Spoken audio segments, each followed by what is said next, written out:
All right. We got a bunch of stuff out here. So we're gonna make some soup.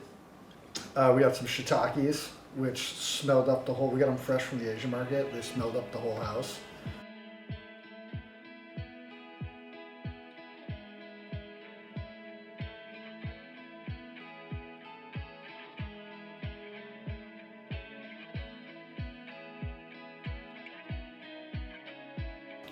Some Thai chilies. Next, we're gonna chop some mushrooms, and then once we chop some mushrooms, we're gonna get this whole thing started.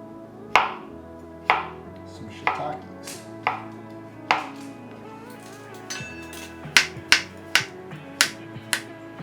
So I first discovered Kha Gai from my mom taking me to Thai restaurants. It's one of those flavors that when you taste it and the aromas that are around the dish and everything, you never forget it. So when you get one of those flavors like a strong lemongrass with coconut, or maybe a strong ginger with some chili and stuff, those smells just bring you back to it. It's just it's a phenomenal dish that's so unique.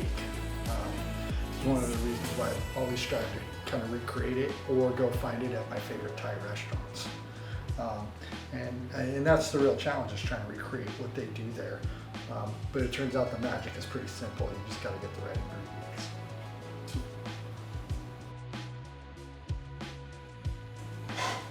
Perfect. So I got my aromatics set up here for the most part, except for lemongrass. I will beat the crap out of the lemongrass here in a little bit and throw it in once I got some actual liquid in the dish. Got some garlic chopped, I got some shallots, I got some shiitake mushrooms, some onions, and some fresh ginger that I rode my bike to and picked up at the Asian market earlier today. It was a cool day, so it was pretty nice. What's that? Sorry, your viewers are probably, oh, still, lady. My viewers are probably tipsy anyways if they're all my friends. Okay. So, we're going to start with sauteing up some aromatics. Well, actually, we're going to start with the mushrooms. We're going to get a little sear on the mushrooms. Then we're going to add in the aromatics, and then we'll go liquid from there.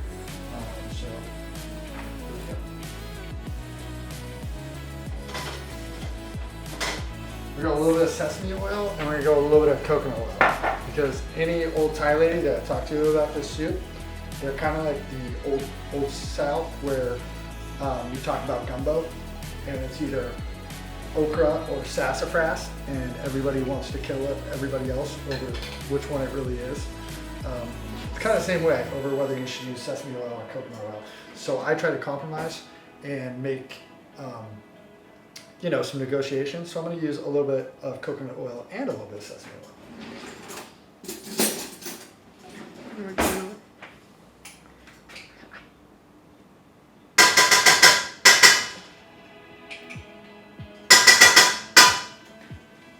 All right. Get those in there, and we're going to throw in these shiitake mushrooms.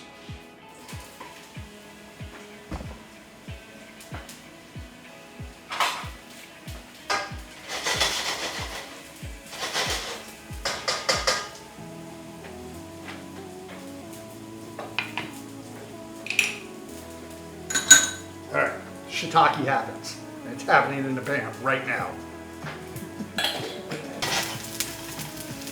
We're gonna get a little sear on them. Whenever people cook mushrooms, they mess them up all the time. Because they'll throw them into a pan that's cold, or they'll throw them in with other things that are cooking already, and they never really caramelize on the outside or sear. And it really changes the texture of the mushroom. So you always want hot oil, get those mushrooms in there, get some sear on them, get some golden on the outside. That caramelization is awesome. Makes for so much of a better dish. I've seen a lot of these recipes where they add the mushrooms later so they can strain out the aromatics from the soup. If I was going to serve this in a restaurant, I would probably consider doing that too, so they didn't have chunks of lemongrass and chili that are kind of inedible. But we're making this at home, and we know that we can kind of eat around those when we're making the soup, and they're just lovely to have in there. So that's what we're going to do right now. All right, so garlic. Let's go shallots, and everybody's favorite, Ginger. I tried to get some galangal. I went to an Asian market. I went to 2 different supermarkets. Nobody has galangal in Boise apparently. What is galangal?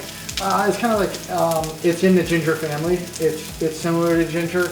I feel like it has a little more pungent, a little more sweeter kind of taste to it. It's traditionally more used in this soup than just regular ginger that we can buy here. All right. You got those aromatics in there. Ooh, look at those nice golden seared shiitake.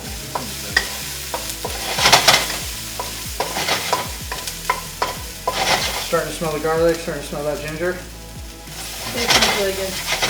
Nice. Rory says hi. Okay, hi Rory. Heartland Inn.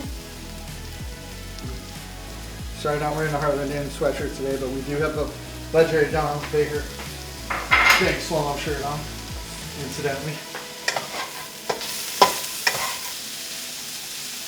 With some coconut.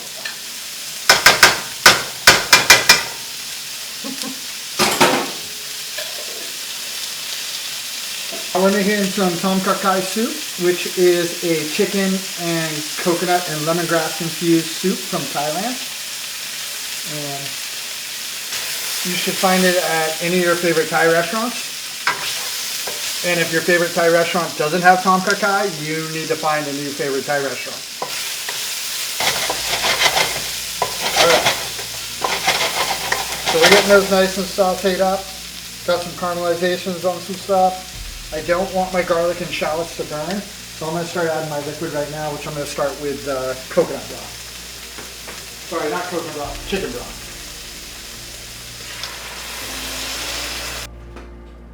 Alright, what are we doing next? Okay, so chicken stock's in there. Next, we're going to add our coconut milk. Eat it, and then it's one nice smooth consistency there. Yay, that's so cute. This is where the magic of editing is going to come in later.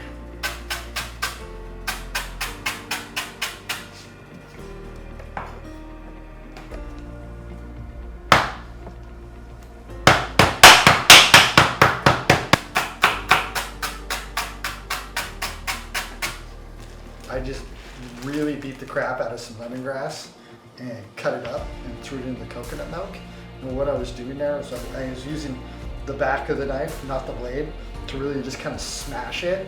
And that's going to kind of, well, it's really fibrous lemongrass, so it's going to help break up that fiberiness. And it's also going to release all those oils. And that's really, once it goes into the coconut milk, it's going to steep into all that good flavor. Coconut milk's a lot like cream or regular milk, where it just kind of picks up any flavor that's kind of simmering in it.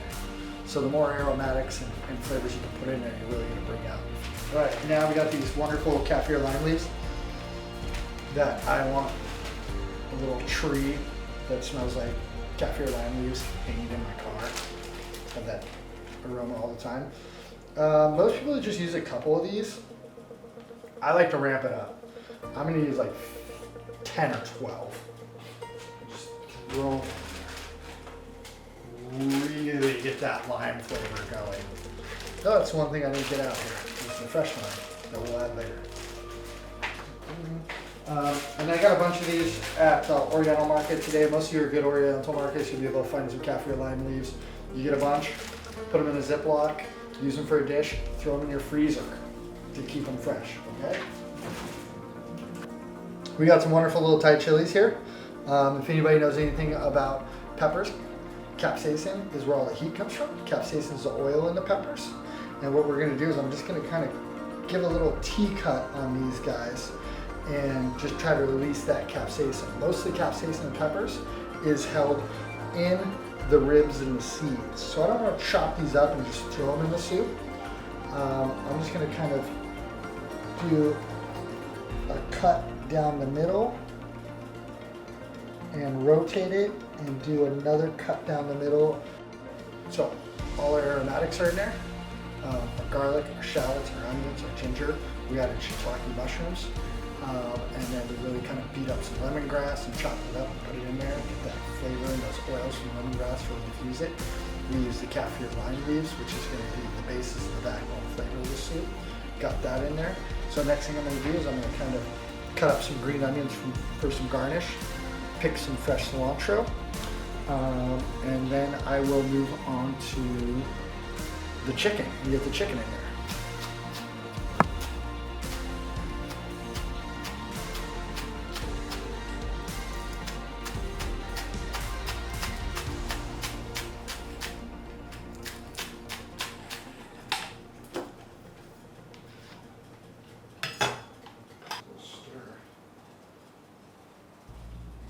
Alright, everything's cut up.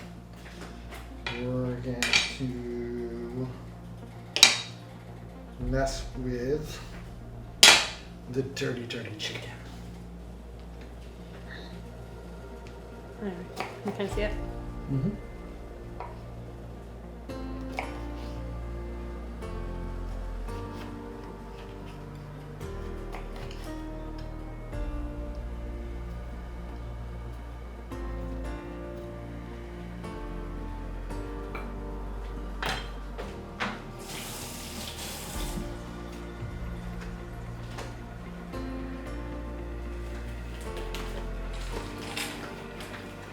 I'm going to shed a little more light on you. Okay. Chicken here. I'm gonna take these breasts, some free range. Really nice and cleaned up right now, so that's great. Normally most American soups, they kind of at least sear the outside of the chicken or cook it all the way before they add it into soups. Thai always uses this really thin, nice thin sliced chicken, and it boils itself in the soup and kind of curls it up and gives it a better, it just gives it kind of a unique texture, really.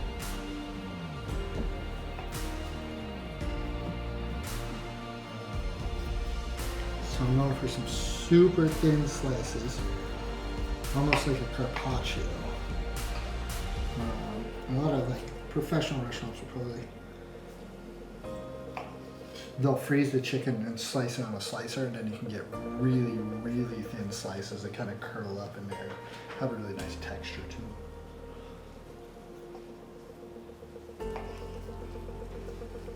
Almost like a little chicken sashimi slice. You want to try some chicken sashimi?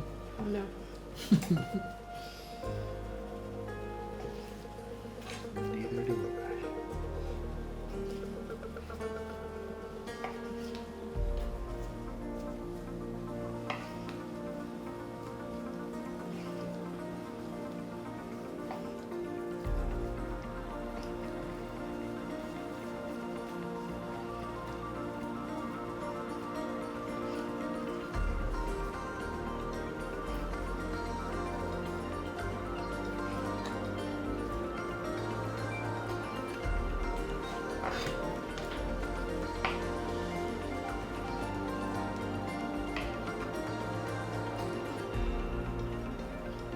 I think that's a good amount of chicken, and then we're just going to get this into the simmering stock. Listen, not always simmering.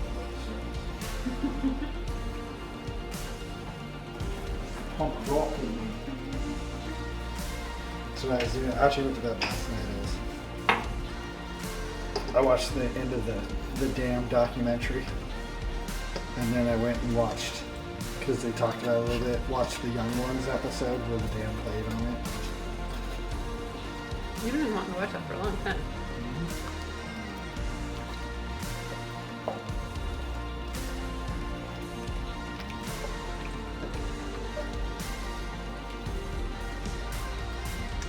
Alright, we got our chicken in there.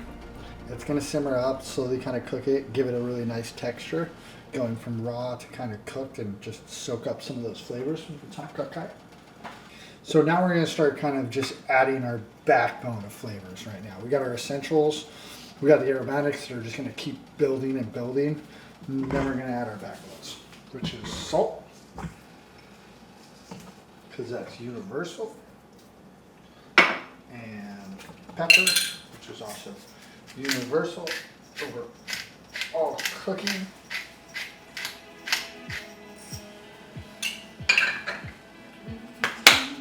Then we're gonna add in fish sauce. The older the fish sauce, the better. I had one bottle for 20 years. I was so sad to see it go. Delicious saltiness, umami, some just really great. If you smell it, if you taste it by itself, it's absolutely horrible, but it makes the best sauces and soups and just nice backbone of Asian flavor. So we're just gonna get a couple tablespoons in there. Most supermarkets these days, if you look into the Asian section, you'll find fish sauce. If you find a brand that you like, keep to it. You can usually have a bottle.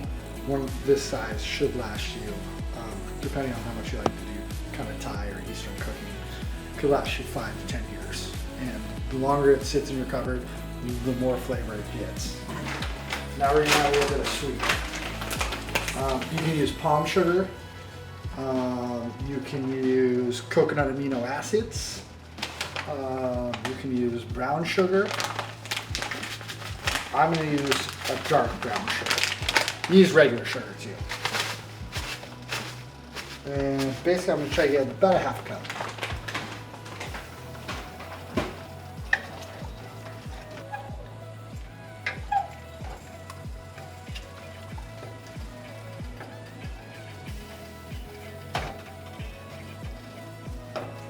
Just let it focus. Oh, that's right.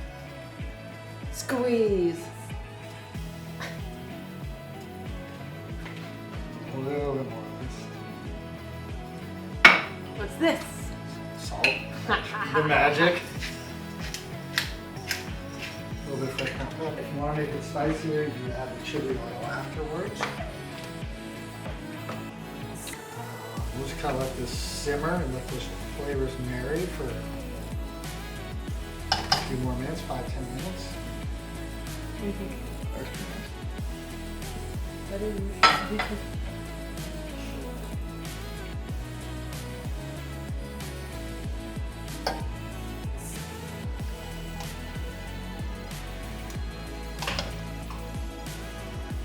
yeah.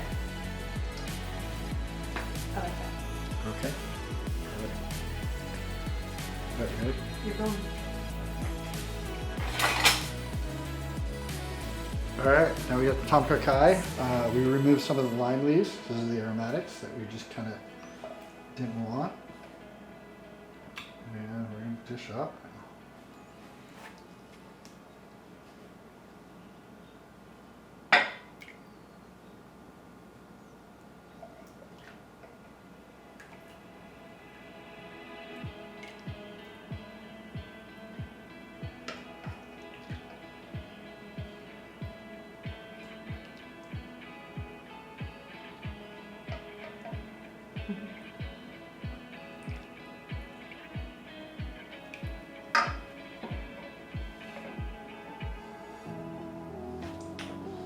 Okay. Those I'd there. like to get closer in on it when you do that. Garnishes, is that okay? Yep.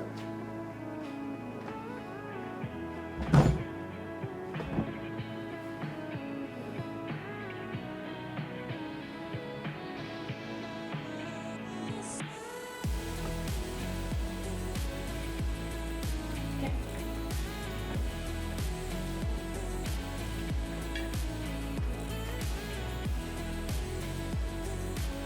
Okay. And then we'll use fresh cilantro right here. Green onions. Oh.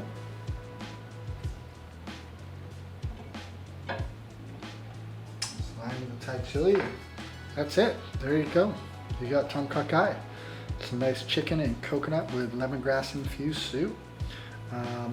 If I was in a restaurant, I'd probably kind of dazzle it up with a little more chili oil and some cilantro oil around the edges, kind of brighten it up, make it a little more fancy, but it seems pretty good. Thanks for joining us.